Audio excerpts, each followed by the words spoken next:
Cuando mezclas un hit televisivo como Las Tortugas Ninja y los videojuegos, es una fórmula que no puede fallar si está bien ejecutada. En este video te invito a recordar a ese inolvidable juego llamado Turtles in Time, su versión para Super Nintendo, las diferencias con el original de arcade y la versión alternativa que tuvo para Sega Genesis. Yo soy Frognum y hoy te invito a recordar a Turtles in Time de Konami. Cuando un domingo de marzo de 1991 encendimos nuestras teles para pasar la tarde, sin quererlo entraríamos en un mundo que más de 30 años después aún amamos con locura. Se trató del estreno de Las Tortugas Ninja Adolescentes Mutantes, un cuarteto de tortugas justicieras entrenadas en las artes del Jiu-Jitsu y Ninjutsu por un hombre mutado a ratón llamado Splinter. Imaginar lo que ocurrió en nuestras cabezas cuando las Tortugas Ninja aparecieron por primera vez en la tele fue un fenómeno similar a lo ocurrido con los Pitufos el 84, los Transformers el 86 o Robotech en 1987. Los medios de comunicación contribuyeron enormemente a masificar su popularidad en corto tiempo. Revistas como TV Grama o TV Guía publicaron numerosos reportajes e incluso entrevistas ficticias a los protagonistas de la serie, junto con regalar fotos y pósters de la serie animada. Una locura. La fiebre de las Tortugas Ninja no solo se quedó en las publicaciones de revistas, sino que además se extendió al mundo de las promociones. ¿Quién no recuerda las hermosamente feas Tortugas Ninja de Pepsi? Lanzadas el 91, cada personaje era canjeable con 4 tapitas marcadas más 150 pesos de la época en las estaciones de servicio Shell. Estas tortugas fueron para muchos el primer contacto con un juguete de esta franquicia. Maravilloso. Luego, Nestlé nos deleitaría con un hermoso álbum que nos mostraba las aventuras de las tortugas, a todos sus personajes y enemigos. Además, si lo completabas, podías entrar en el sorteo de una fantástica Party Wagon eléctrica. Genial. Todos estos artículos prepararon inmejorablemente el ambiente para que en algún momento de 1991 ir a los arcades fuese una experiencia completamente diferente. Si bien la primera aparición en videojuegos del cuarteto proveniente de las cloacas de Nueva York ya había aterrizado en Latinoamérica, e incluso su recordada adaptación a Nintendo era conocida entre los nacientes fanáticos de la franquicia, serían Turtles in Time el que la llevaría a un nuevo estadio. Se trata de un entretenidísimo beat'em up desarrollado por Konami y que nos pondría en la piel de nuestros 4 héroes, quienes deberán embarcarse en la misión de recuperar nada menos que la Estatua de la Libertad, robada por Shredder, mientras April O'Neil hacía un despacho por televisión, asegurándose de ser visto por millones de personas. Cada tortuga estará equipada con sus armas clásicas, que en este caso serán las katanas, los nunchakus, el bo y los sais. Si tenías la suerte de pillarte una máquina de 4 jugadores, cada palanca correspondía a una tortuga, siendo Leonardo el Player 1, Mikey el Player 2, Donatello el 3 y Rafael el 4.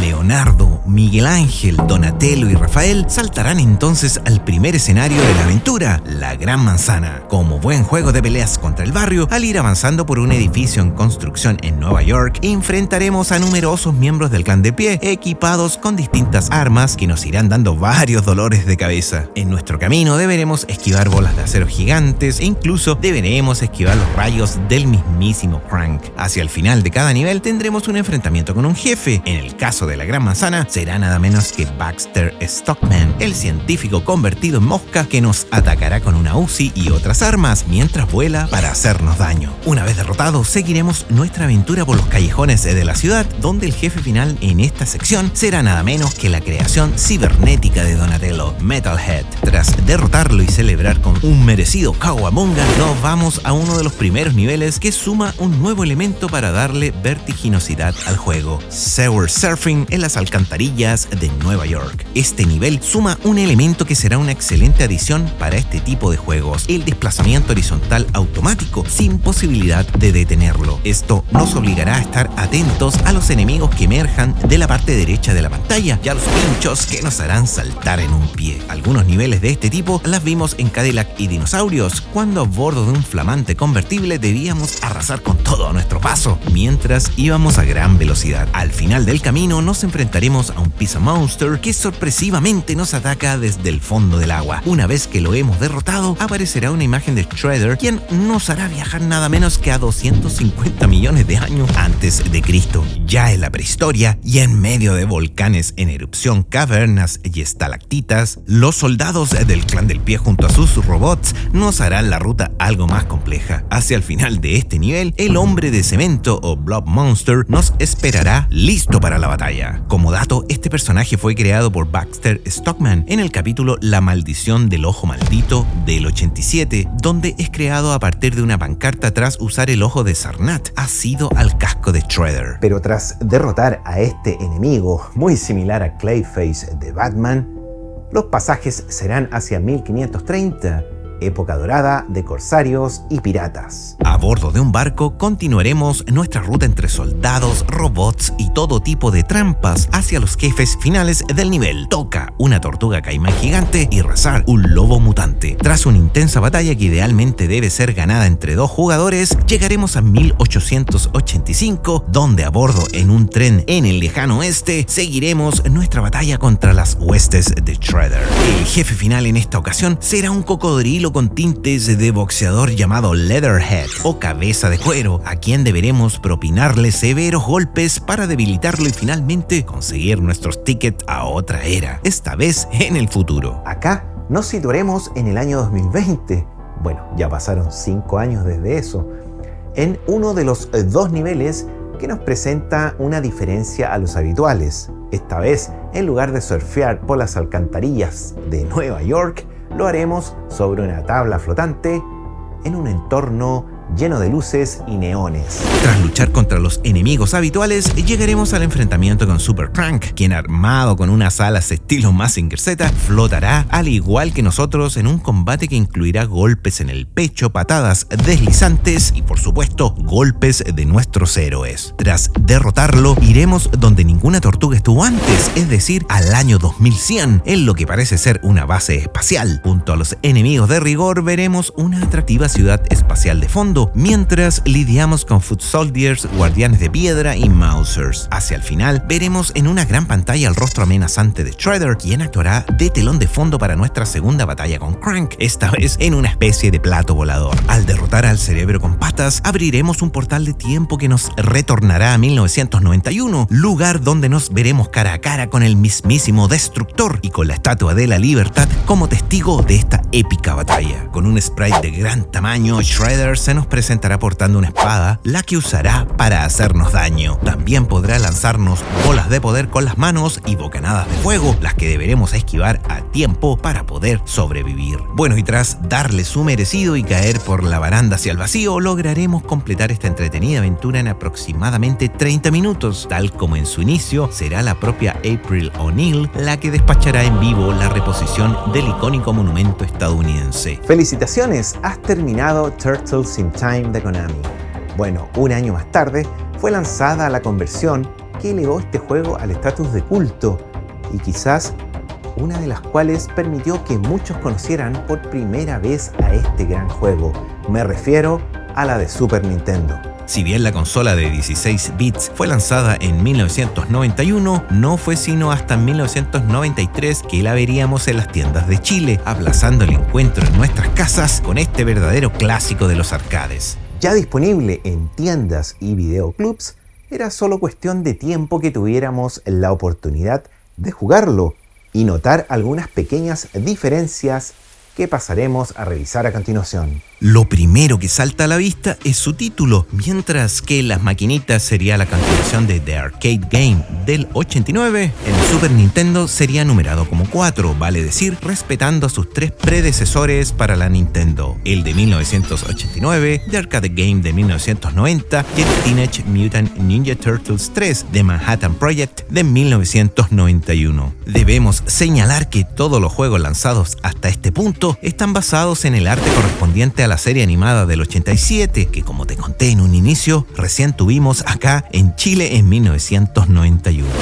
La única excepción para esta regla, como bien supondrás, es la carátula del primer juego, titulado Teenage Mutant Ninja Turtles, y cuyo diseño está basado en los cómics de 1984, en donde las tortugas tenían el mismo color de bandana. Pero sigamos con las diferencias en Turtles in Time. Partamos por la intro. Mientras en el arcade tendremos un Attract Mode bastante llamativo y musicalizado por la canción Pizza Power, en Super Nintendo tendremos una intro más similar a la serie televisiva y al arcade original del 89.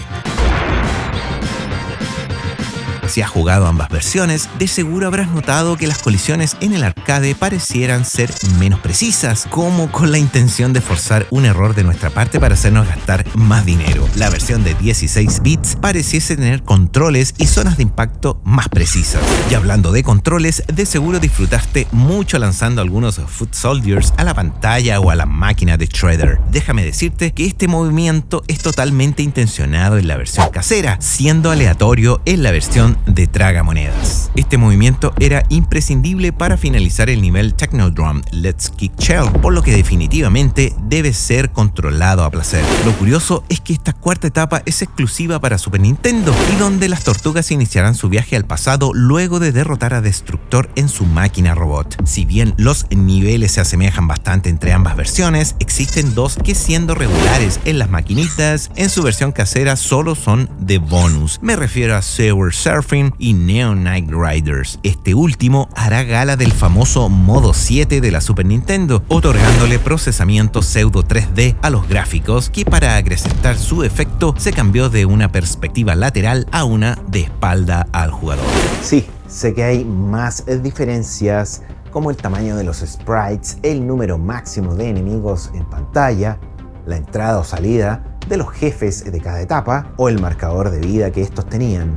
Pero revisemos qué diferencias había en torno a estos personajes que nos esperaban al final de cada nivel. Los principales cambios los veremos en el cuarto nivel de Super Nintendo, en donde lucharemos contra Tokka y Rahzar, quienes han sido movidos desde el barco pirata hacia el Tecnódromo. Pero entonces, ¿a quién enfrentaremos en la etapa de los corsarios? A nada menos que a dos viejos conocidos, Bebop y Rocksteady, quienes retornan desde el juego del 89 y que no están presentes en el arcade del 91. Durante nuestro surfeo por las alcantarillas en los 16 bits ya no enfrentaremos al Pizza Monster, sino que al mítico Rat King o Rey Rata, quien a bordo de una lancha nos lanzará de todo tipo de artefactos para aniquilarnos. Otro personaje que no logró trascender desde las máquinas al hogar fue el Hombre de Cemento, quien fue intercambiado por un excelente Slag, que por cierto quedó muy ad hoc en el nivel ambientado en la prehistoria. Bueno, y por último, nuestra batalla final tendrá una interesante adición, pues a diferencia de las tragamonedas,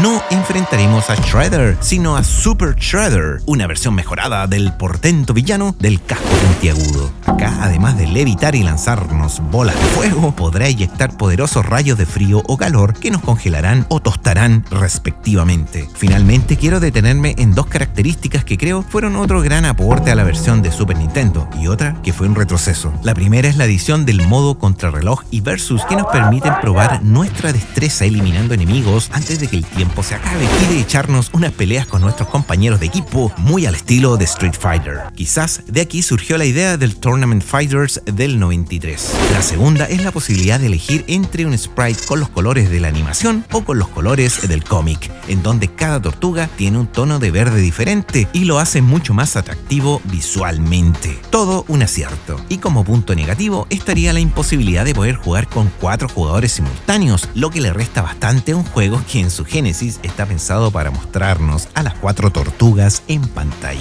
Un último detalle lo vemos en el año en que retornamos al presente para la batalla final, siendo en los arcades 1991 y en Super Nintendo 1992, años correspondientes a los lanzamientos de cada versión.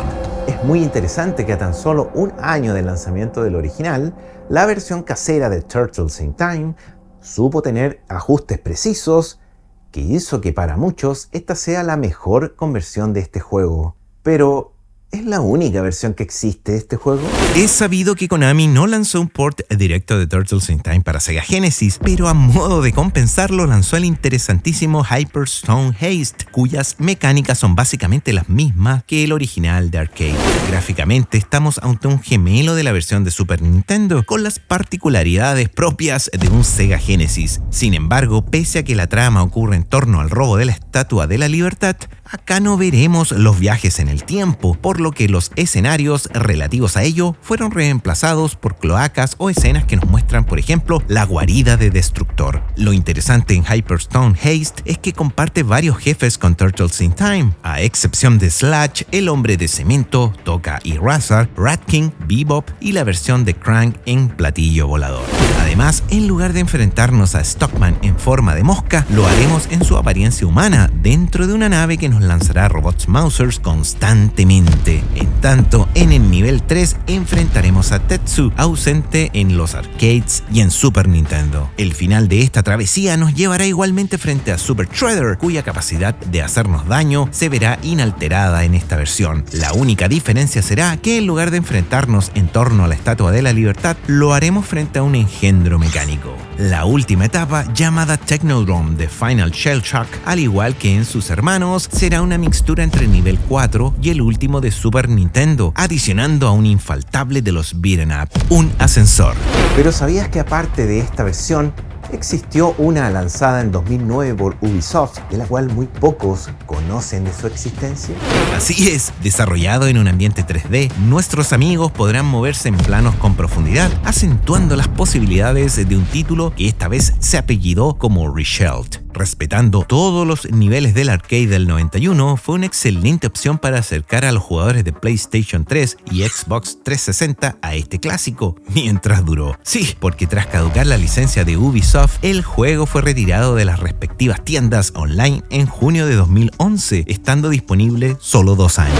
Un tremendo juego que, pese a comernos un dineral o hacernos gastar varias tardes frente al Super Nintendo con amigos, nos hizo sumergirnos en una era dorada de este tipo de juegos y cuyo encanto, y pese al paso de los años, parece no decaer. Y claro, otras series animadas también tuvieron su oportunidad. Otra de ellas fueron Los Simpsons, que en manos de Konami tuvo un juego inolvidable. Acá en la esquina te dejo un video sobre The Simpsons The Arcade Game y de por qué no tuvo versiones para sistemas como Super Nintendo o el Sega Genesis. Yo soy Frognum y nos vemos en el próximo video.